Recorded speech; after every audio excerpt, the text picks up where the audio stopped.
Yo, what is going on, Xbox and YouTube? Now today I present you guys the long overdue video of everything I hate about Forza Horizon 4.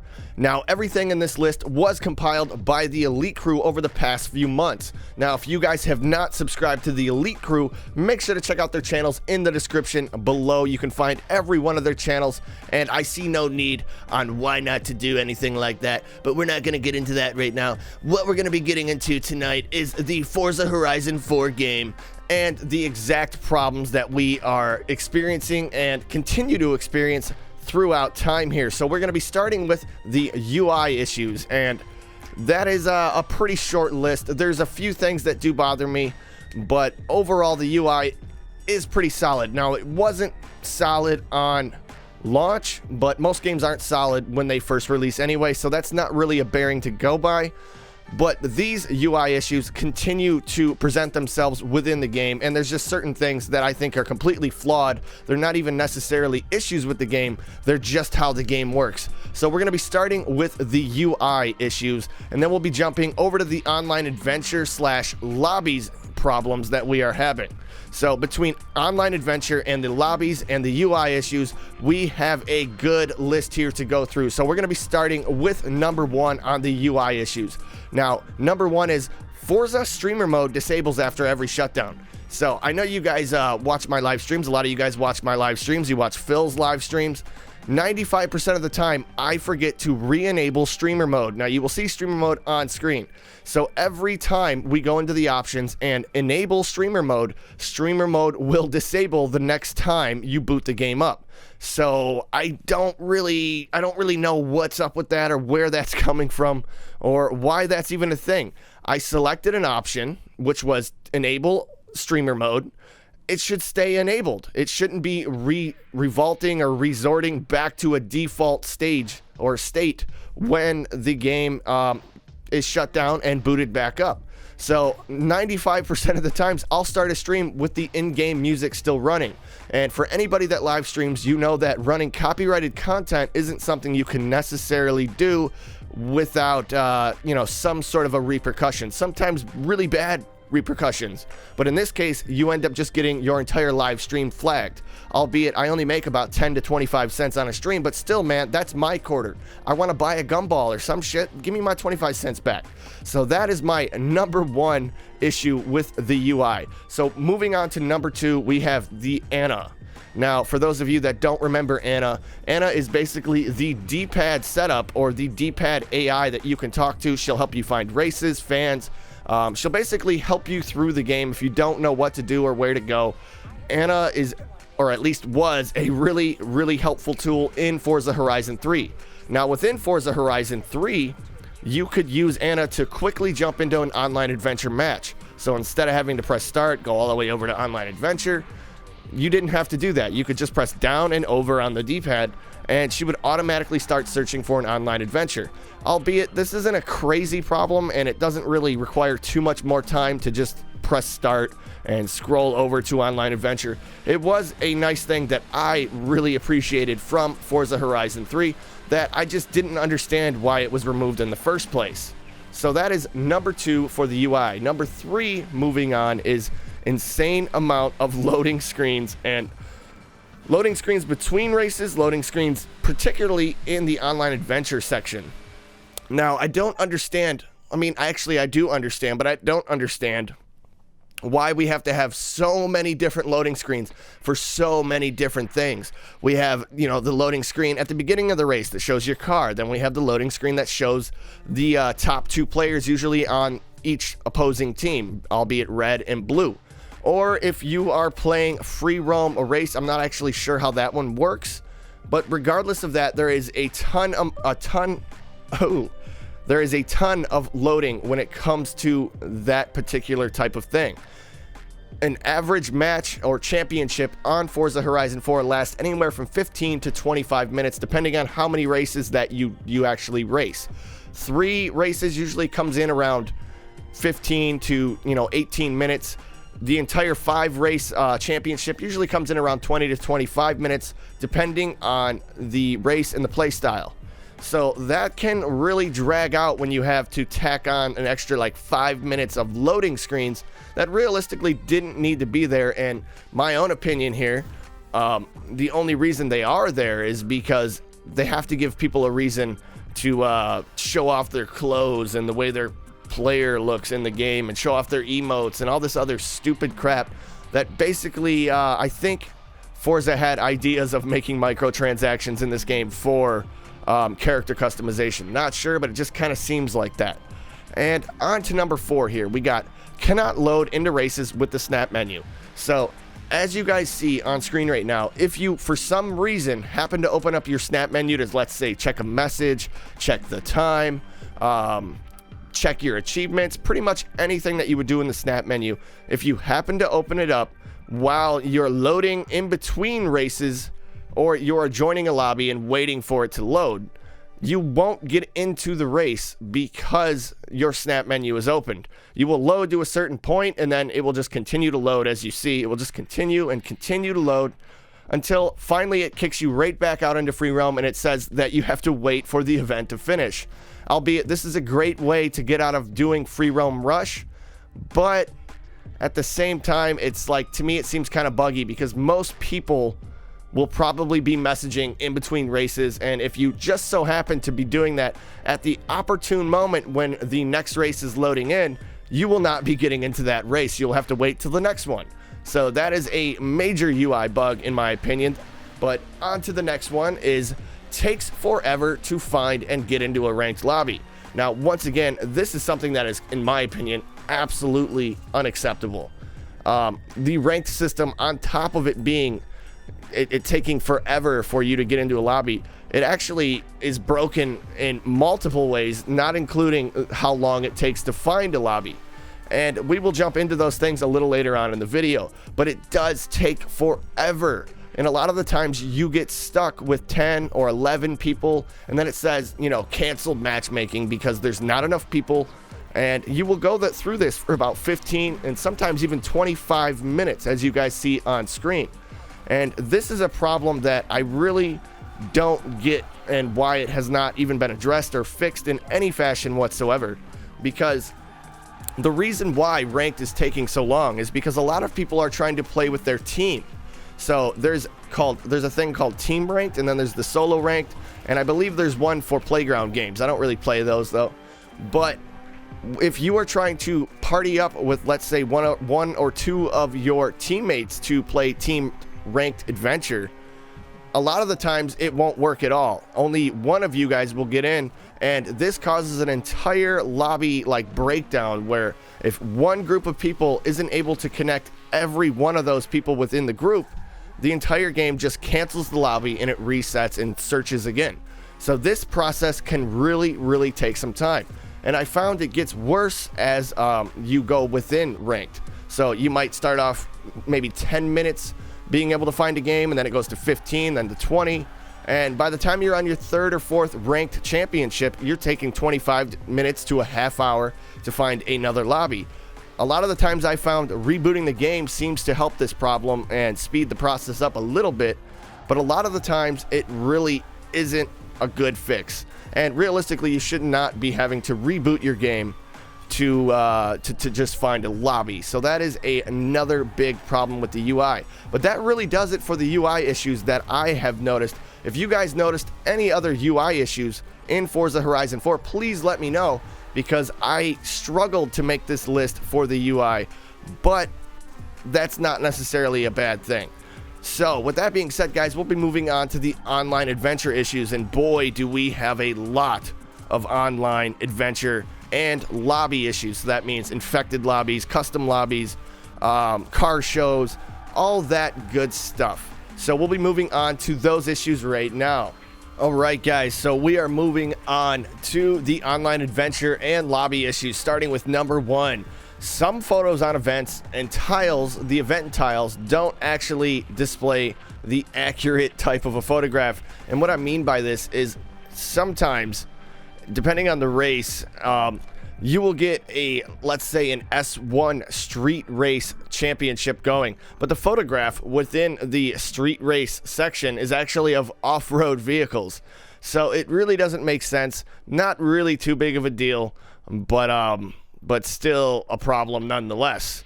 Number 2, constant connection issues. Now, I'm sure anybody that's played Forza Horizon 4 for an extended period of time has experienced connection issues in multiple different lights.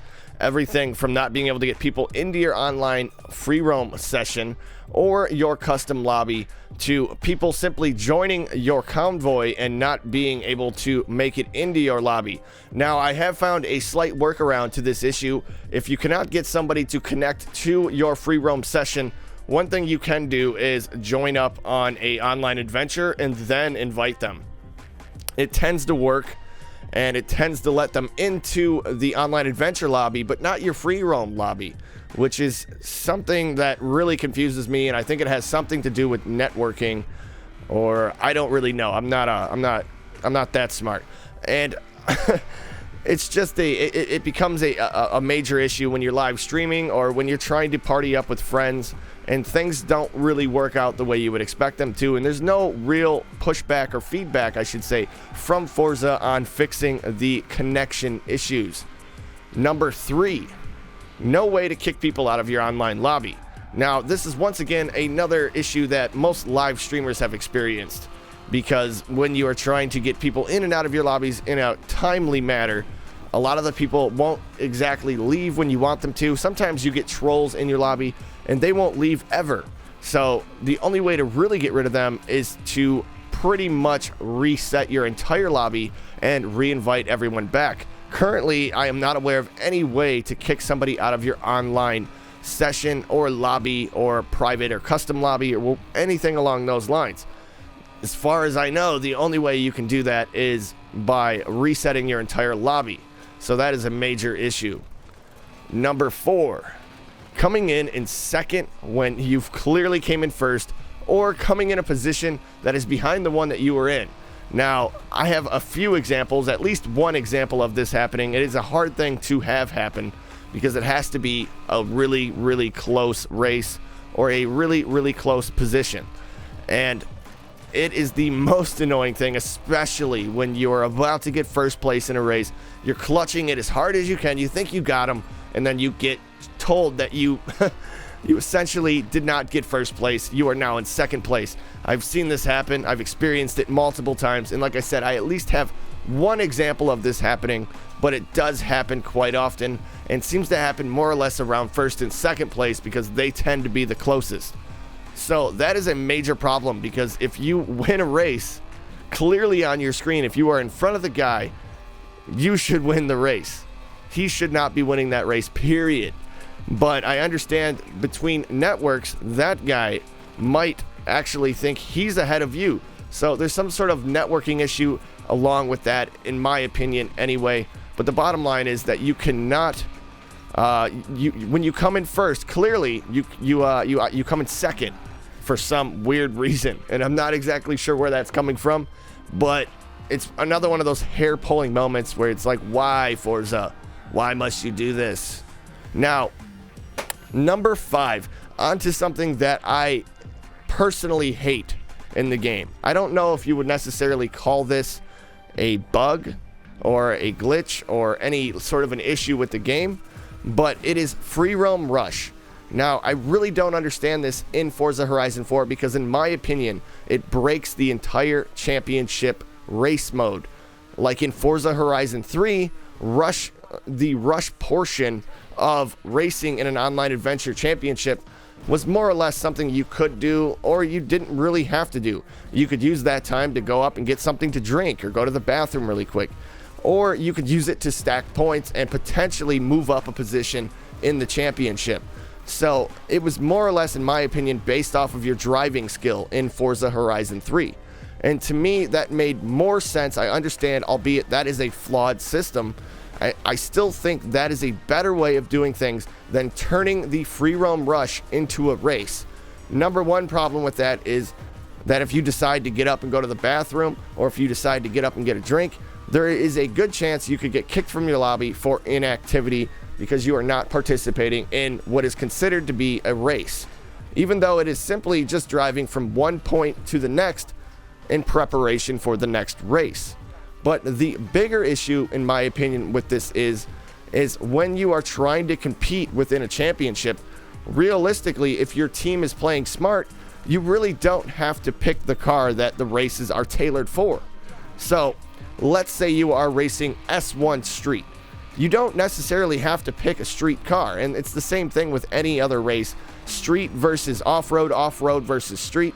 You could simply pick a really good off-road car in a street championship and have your team win at least all of the free roam rushes, which if you're in a really good off-road vehicle isn't really that difficult to do and doesn't require very much talent at all. You simply just point your car towards the waypoint and sort of just drive in a straight line.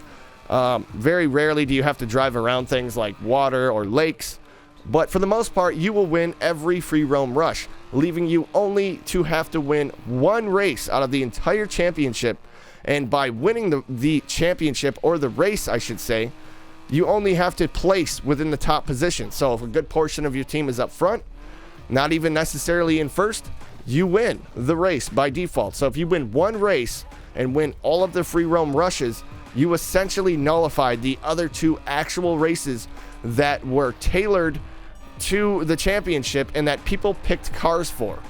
So if it's S1 Street, 95% of people are going to pick a street car.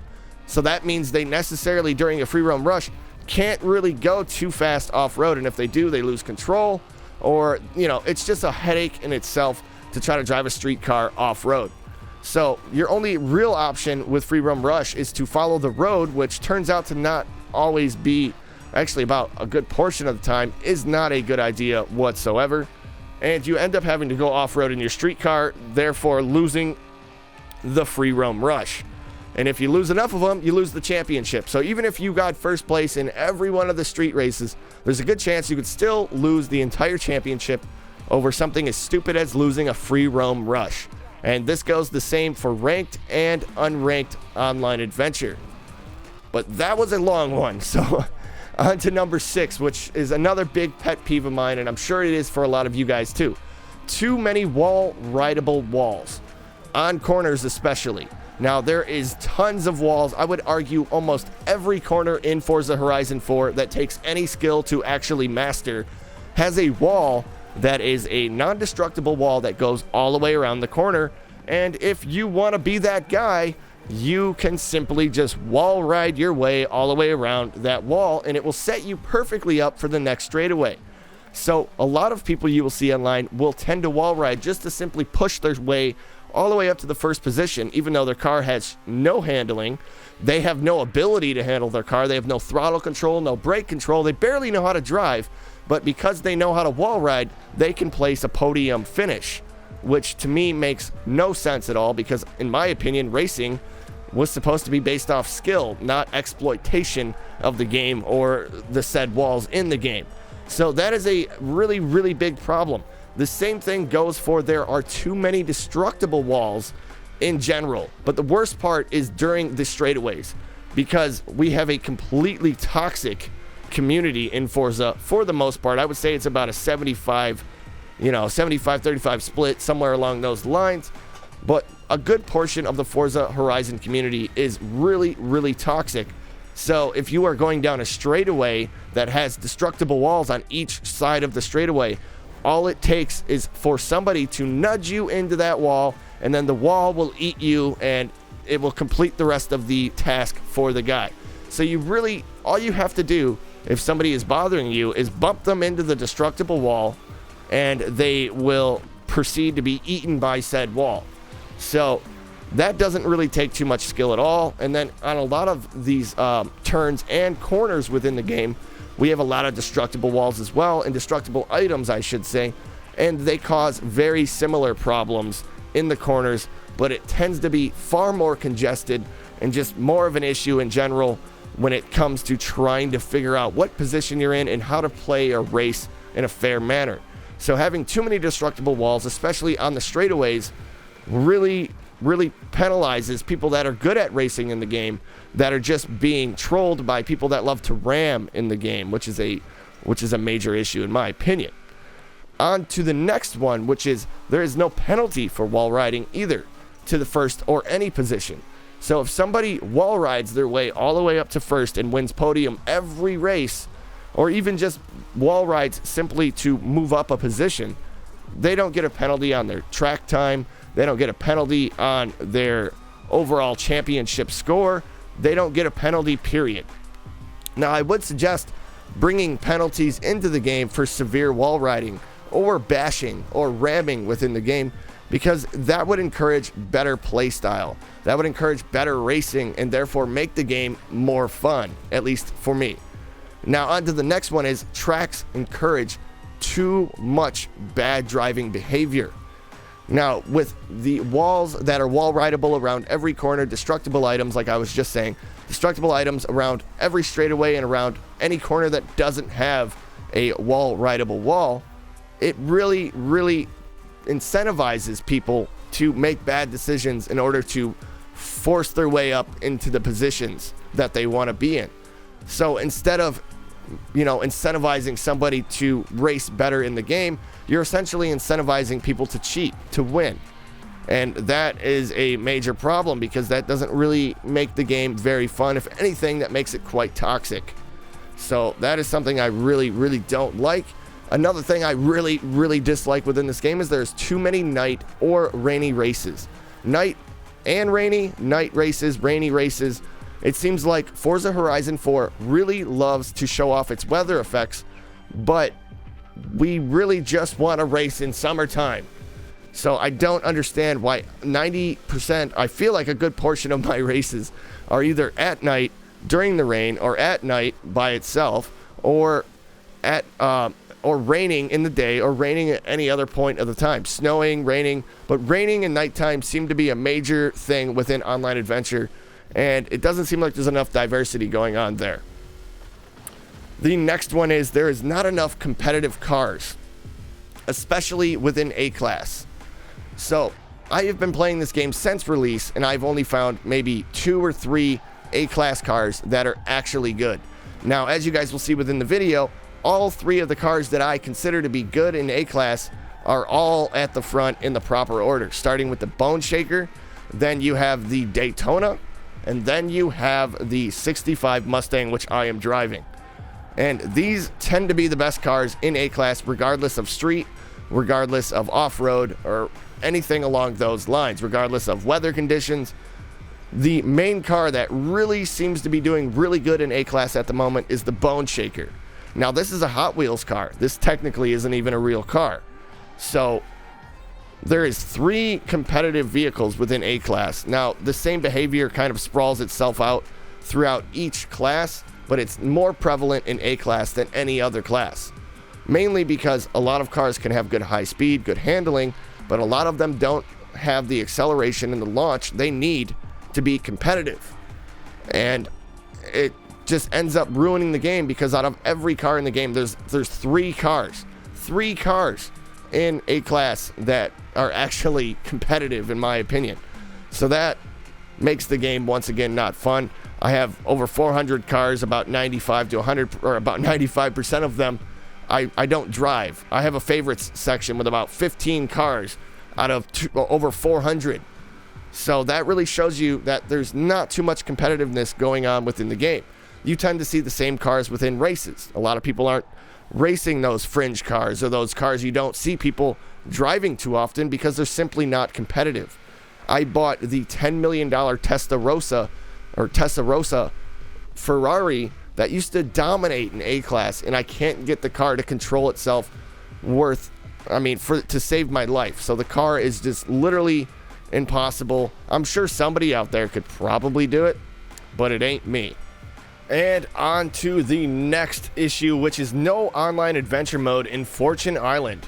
Now, I feel like Turn 10 kind of did a bait and switch on this one, because in Forza Horizon 3, every DLC had an online adventure mode, albeit they weren't very populated, but that was because the simple fact that in order to actually play online adventure within the Hot Wheels DLC or Blizzard Mountain DLC within Forza Horizon 3, you had to switch up all of your car tunes. So every car that you have spent the past year within Forza Horizon 3 tuning, is now has to be retuned, or you have to buy new cars to tune for Blizzard Mountain and Fortune Island. So that can be a major letdown, especially to people like me, because I was not willing to retune all of my cars and change up everything that I had been working on since Forza Horizon 3 came out, simply to play the Hot Wheels DLC or the Blizzard Mountain DLC.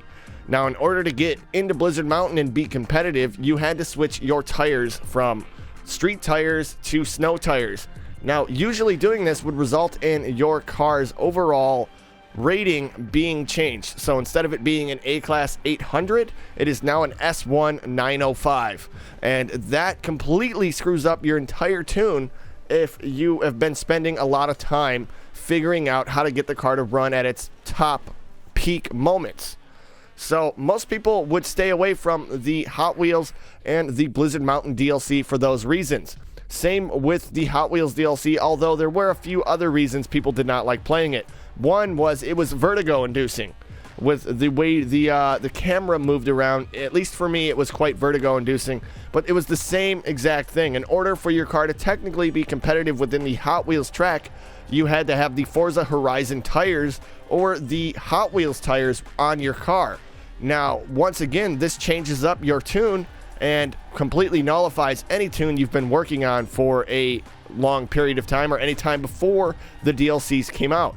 So for that reason, most people did not play Online Adventure within the DLCs on Forza Horizon 3.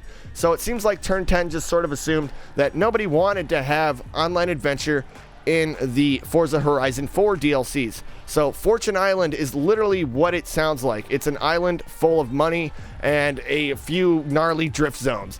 That's really it. There's a few races within there and a few beauty spots, but there's no online adventure. There's no online racing. There's no way to get within a lobby unless it's a private lobby within Fortune Island. So needless to say, after I pretty much found every treasure on Fortune Island, which adds up to be about $10 million within the game, I haven't played it since, and I consider it to be a horrible DLC. And if this is anything to go by for the next Forza Horizon 4 DLC, I am really not, expecting much at all. I'm barely expecting something along the lines of Fortune Island again. So hopefully the next DLC won't be as disappointing, but I severely doubt it. And I would be willing to bet that there'll be no online adventure mode in the next DLC for Forza Horizon 4. So that is another really major problem. The next problem is Team Ranked Online Adventure still has major issues with teams and pretty much getting everyone to race together that's on the same team. Now, we did touch on this earlier for a second, but essentially the problem is if you go into Forza Horizon 4, create a ranked online team for Ranked Online Team Adventure, and you guys all party up within a free roam rush and try to join a team ranked adventure, 95% of the time you will not get into the lobby, or one of you will get into the lobby and the rest of you will be simply kicked. And this is another reason why Team Ranked takes so long to find lobbies, because this problem exists. So when one person or one group of people have problems connecting to the ranked lobby simply resets and searches again for more players. Now, this problem will continue to happen until you find a lobby that either magically works or doesn't have anybody that has more than a group of one trying to get into a team ranked adventure. So needless to say, becoming a Grandmaster team on Forza Horizon 4 is pretty much impossible, because you can never get into a ranked adventure with said team. You'll have to do this all on solo, and I have seen people get in with their team, but this is very far and few between. It is still a major problem, and to this day, I still do not have a Forza Horizon 4 team because of this problem. Now, the next problem is something that most people really wanted and thought it would be quite an obvious add to the game, which is there is no online drag racing within the game, aside for doing private matches, which, you could do that before in any other Forza game. But there is no online drag racing matchmaking, which in my opinion, I think there should be. There's also no matchmaking for custom tracks. Now, I think it's great that they added the custom track editor to Forza Horizon 4, but I kind of thought they were going to go more Halo style with it and create maybe some sort of system where you could create a track and then add that track to a group of tracks that then gets basically checked out by people at turn 10, and then they get added. So the top 10 tracks every month will make it to their own custom playlist. So that would be really cool, and it would actually make building a track worth it, aside from simply playing with your friends in a private session. So that would be something really nice that they could bring, and that I thought that they would bring along with the custom track editor that still has not been made in the game.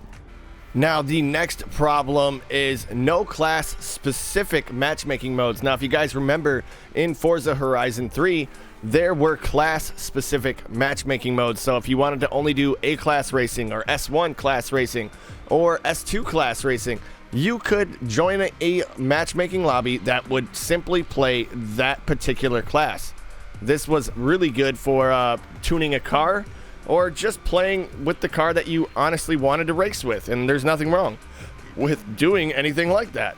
So I don't understand why there is no class-specific matchmaking within Forza Horizon 4, although I would imagine they don't want to split the player base up any more than it is, because there's very few people playing this game anymore. Number 17 would be can't quit lobbies till the race has begun. So let's say that you get into a lobby that you don't want to be in. Well, you have to wait for all of those long loading screens that we talked about in order for the race to start, so you can simply quit. I don't understand why there's not an option to quit during this or before this or anything along those lines, albeit they did add the quit button before each championship. You cannot quit during a loading screen or before a loading screen or just after a loading screen. You have to wait for the actual race to begin so you can quit, which in turn ends up making the race really bad for anybody that's actually racing, because you have now paused your game, which means you're not moving on the track, and then you end up choking up the entire starting line. So there's really not a good way of actually quitting the game before it starts. Another big deal is there is no D, C, or B class online adventure racing. Now, I do understand these are very slow classes, but they were in Forza Horizon 3, and I understand also they don't want to split the player base up even more in Forza Horizon 4, as noted before, but you guys are simply taking features away from the game, and I don't really understand that. So we were expecting more with Forza Horizon 3, Forza Horizon 4, not less. And it seems like Forza Horizon 3 had way better features, way better matchmaking, way better networking than Forza Horizon 4. This game seems like most games nowadays rushed out the door. Now, my final and last pet peeve with Forza Horizon 4, I do understand this is a super long video, but my final pet peeve is with the no ability to vote for different race types and classes at the end of championships. This is like a no freaking brainer to me. How hard is it to simply keep a feature that was from Forza Horizon 3 and bring it to Forza Horizon 4? This is the main reason that Forza Horizon 4 cannot keep consistent player counts within lobbies, because at the end of each championship, you don't get to pick between 3 different championships for your next championship like you could in FH3. You get one, and they give you one, and if you don't like it, you have to quit. Most people will usually do this. So you'll go from a full lobby of 12 down to a lobby of 4 because Forza Horizon 4 has given you a championship that nobody wants to do. Or it's a championship you've already done 3 times. That's another thing Forza has a big deal with. If you do A-Class Street Racing, the next championship will usually be A-Class Street Racing. I have gone entire streams where I couldn't get away from A-Class. It was either A-Class Street or A-Class Off-Road, A-Class Street. And this would go on and on and on until you find a new lobby. But with everybody finding new lobbies all the time, nobody can keep consistent player counts within lobbies. So you're constantly joining lobbies that have 6 people in them, 8 people, 5 people. Very rarely will you find a lobby that has 10 or above in it, and very rarely will that last more than one championship. So that makes the game really annoying, and especially having to find lobbies because you can't just simply race S1 if you want to. So if you want to find a lobby with the particular type of race that you want to do, you might be there for 15 minutes backing out of lobbies, trying to find that one lobby where you just want to test that one car in a competitive race to see how it does. and you can't do that because there is no ability to vote at the end of championships. Therefore, people leave the lobbies become sporadic with the amount of players in them. Therefore, Online Adventure can't really give you a good lobby because there really isn't any good lobbies for more than 15 minutes. So there's really a lot of major issues in Forza Horizon 4, and a lot of these issues I've mentioned here tonight are a lot of the same reasons we struggle to stream the game and struggle to have fun with the game nowadays. Now, I'm not saying I don't like Forza Horizon 4. I spend tons of time playing this game, and it is a lot of fun, and it has tons of awesome things that it's brought to the table that other games haven't. I'm just saying that these are the things that completely come to mind every time I live stream or every time I play this game. 1 or 10 of these problems will show up in a regular play session, and after 6 months of doing this, I could imagine myself pulling my hair out and throwing my Xbox across the room. So I really hope a lot of these problems get addressed. A lot of these major issues are things that they just implemented in Forza Horizon 4 that they didn't necessarily have to do. They ended up breaking a lot of their systems. So I really hope we see some of these problems get addressed, especially the major ones, but I really don't expect much. But if you guys have found any problems in Forza Horizon 4 that I have not mentioned here tonight, please post them in the comments down below so we can have a discussion and hopefully get Turn 10 looking our way so we can get some fixes in for the game that we all love to play. And with that being said, guys, if I've opened your perspective on all of the problems and the things I personally hate with Forza Horizon 4, make sure to like, subscribe, and comment, and I will see you guys on the next one. Peace!